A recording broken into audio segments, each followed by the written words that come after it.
आयुष्य कसं जगावं? एखाद्याला बोलताना शब्द जपून वापरा. कधी कोणाला वाईट वाटेल असे शब्द वापरू नये. कधी जाणून बुजून कोणाचं मन दुखवू नये. कधीतरी तुम्ही एखाद्या व्यक्तीला अपशब्द बोलता. समोरच्या व्यक्तीला किती वाईट वाटत असेल. कोणी तर एखाद्याला पूर्ण तोडून शब्द बोलतो. त्याच्या मनाला वाईट वाटेल असं काहीतरी बोलून जातो, पण समोरच्या व्यक्तीवर त्याचा किती परिणाम होतो हे कधी तुम्ही विचार केला का?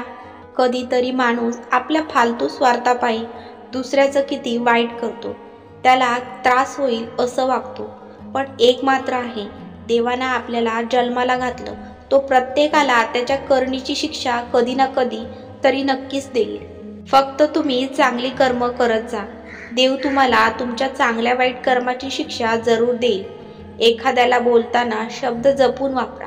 समोरच्याला किती वाईट वाटत असेल असं काही पण बोलू नका.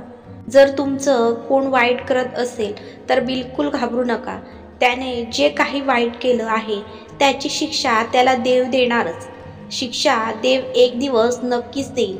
देव हा आपल्या एका शब्दाचा हिशोब करतो. या जन्मात नाही, पण कुठल्या ना कुठल्या जन्मी तुम्हाला तुमच्या कर्माची शिक्षा जरूर भेटेल. म्हणून चांगली कर्म करत जा.